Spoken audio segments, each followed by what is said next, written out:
ठीक है, तो प्रेजेंट सिंपल टेंस है। वर्ब की बात जस्ट बात क्या आता है हमारा ऑब्जेक्ट। ठीक है, हमेशा ध्यान रखना वर्ब के बाद ऑब्जेक्ट होता है। द बॉल हमारा ऑब्जेक्ट है, इसको बना दो सबसे पहले सब्जेक्ट। तो द बॉल, ठीक है।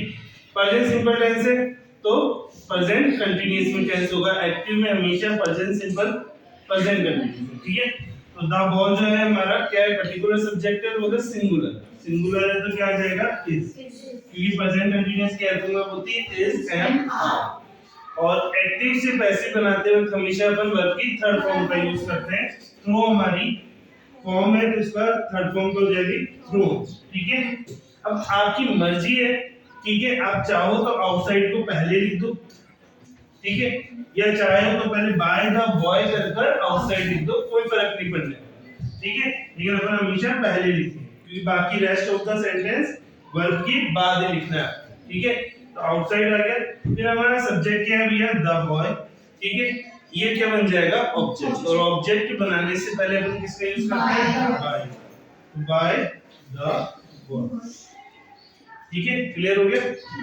हाँ तो सुन, क्लियर है। दूसरा सेंटेंस देखो, Mrs Sharma cook the breakfast. अब यहाँ पे देखो वर्ब का है ये, और वर्ब की सेकंड फॉर्म है। सेकंड फॉर्म कौन से टेंस में आती है, पास्ट सिंपल में। और वर्ब की बाद ही क्या होता है हमेशा ऑब्जेक्ट। तो ऑब्जेक्ट क्या हो गया आपका, द ब्रेकफास्ट, जिसे अपन क्या बना देंगे सब्जेक्ट, क्योंकि एक्टिव से पैसिव बनाते वक्त हम ऑब्जेक्ट को क्या बना देते हैं सब्जेक्ट, ठीक है। अब वर्ब की सेकंड फॉर्म में पास्ट टेंस है, पास्ट सिंपल टेंस है। पास्ट सिंपल किस में चेंज होगा, पास्ट कंटीन्यूअस में। और पास्ट कंटीन्यूअस की हेल्पिंग वर्ब वाज और वर, और इसके अकॉर्डिंग हेल्पिंग वर्ब आ जाएगी वाज, कुक्ड भी, थर्ड फॉर्म भी क्या होती है, कुक्ड भी होती है। और अब क्या बचा हमारा सब्जेक्ट, उसको क्या बना दो ऑब्जेक्ट, क्या लगा देंगे बाय मिस्टर। अगला सेंटेंस देखो, she will wash the cloth in the morning. ये हमारे वर्ब आ गई, वर्ब की फर्स्ट फॉर्म में। और यहाँ पे क्या आ रहा है, विल और शैल प्लस वर्ब की फर्स्ट फॉर्म कौन से टेंस में आती है, फ्यूचर सिंपल। फ्यूचर सिंपल किस में चेंज हो जाएगा, फ्यूचर कंटीन्यूअस। वर्ब के बाद ही हमारा क्या होता है ऑब्जेक्ट। ऑब्जेक्ट क्या है हमारा, द क्लोथ्स। तो सबसे पहले लिख दो द क्लोथ्स। अब फ्यूचर सिंपल है, किसमें चेंज होगा, फ्यूचर कंटीन्यूअस। मैंने बताया रखा आई और वी के साथ शैल, बाकी सब के साथ विल। द क्लोज के साथ क्या जाएगा विल, ठीक है। वॉश की थर्ड फॉर्म वॉश। अच्छा फ्यूचर कंटीन्यूअस में चेंज होगा, हां गुड, फ्यूचर कंटीन्यूअस में चेंज होगा तो बी भी लगेगा, ठीक है। और वॉश थर्ड फॉर्म हो गई इसकी, ठीक है। अब बाकी बचा हुआ लिख दो पहले, बाकी बचा हुआ क्या है, इन द मॉर्निंग।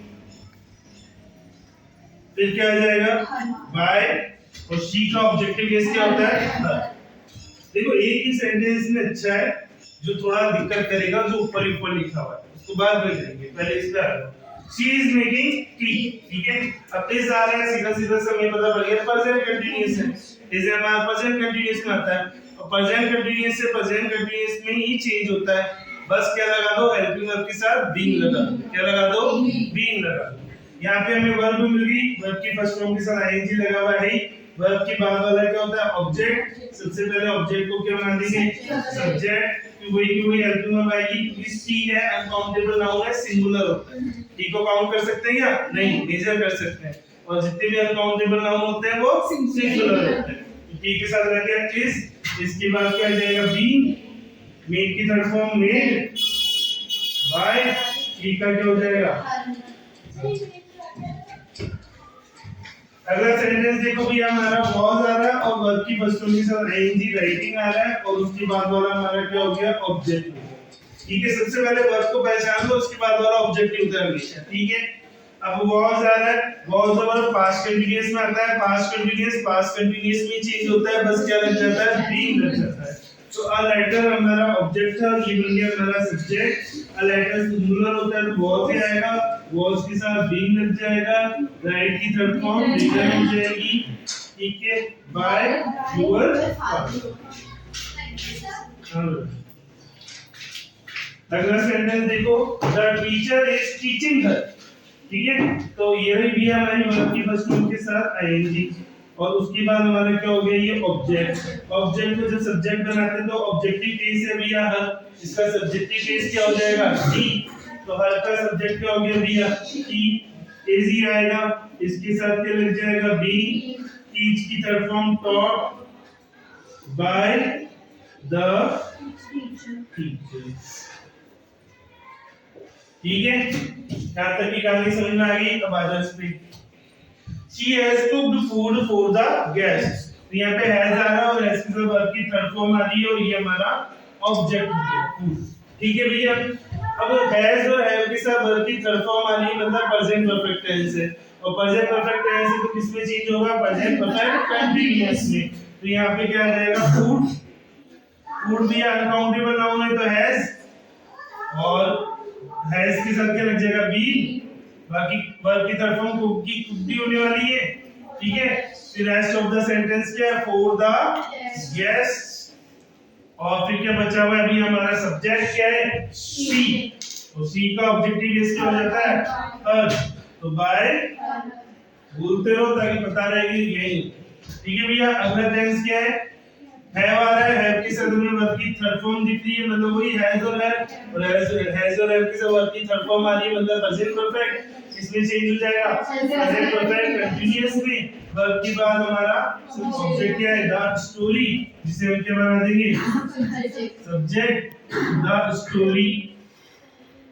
अब देखो स्टोरी भी है ना, क्या होगी सिंगुलर होगी, डेफिनेट बना दी उससे है ना, अनकाउंटेबल है तो हैज बीन, वही वर्ब की थर्ड फॉर्म दी भी है तो हमें तो चेंज ही नहीं करनी है, एज इट इज लिख देना है। देखो परफेक्ट टेंस की खास बात यही है, ये एटलीस्ट से वैसे बनाते हो तो आपके पास वर्ब की थर्ड फॉर्म भी होती है, तो आपको याद भी नहीं है तो भी आप सीधे के सीधे वही लिखनी है जो वर्ब की थर्ड फॉर्म में चेंज होगा। ठीक है, रिटर्न के बाद बाय द स्टूडेंट। अब मैं कह रहा था एक हार्ड है वो पूरा, Renu had locked the gate before she went out. ठीक है, तो भैया जब भी बिफोर और आफ्टर का यूज होता है मैंने आपको बताया पास्ट परफेक्ट टेंस होता है, और पास्ट परफेक्ट टेंस में का है तो पास्ट परफेक्ट टेंस को ही बदलना है हमें, दूसरे टेंस को नहीं बदलना। बिफोर और आफ्टर आ रहा है तो कौन सा टेंस है, पास्ट परफेक्ट टेंस है, और पास्ट परफेक्ट टेंस है तो हमें पास्ट परफेक्ट टेंस को ही बदलना है सिर्फ, और किसी टेंस को नहीं बदलना। इसमें दो टेंस आ रहे हैं ना, देखो यहाँ पे एक हैड आ रहा है और एक वर्ब की थर्ड फॉर्म आ रही है, और एक यहाँ पे ये भी तो आ रहा है वर्ब की सेकंड फॉर्म, और आपको पता है पास्ट परफेक्ट टेंस में दो टेंस का यूज होता है, पहले वाले कार्य के लिए पास्ट परफेक्ट और बाद वाले कार्य के लिए पास्ट सिंपल। हमें पास्ट सिंपल को नहीं बदलना, हमें कौन सा टेंस को बदलना है, सिर्फ पास्ट परफेक्ट को। तो सबसे पहले देखो वर्ब आ गई, वर्ब के बाद ऑब्जेक्ट क्या है हमारा द गेट, तो सबसे पहले लिख देंगे द गेट, और एक ही हेल्पिंग वर्ब तो हेड ही आएगी, और इसमें चेंज हो जाएगा हेड बीन में, क्योंकि पास्ट परफेक्ट कंटीन्यूअस चेंज होता है।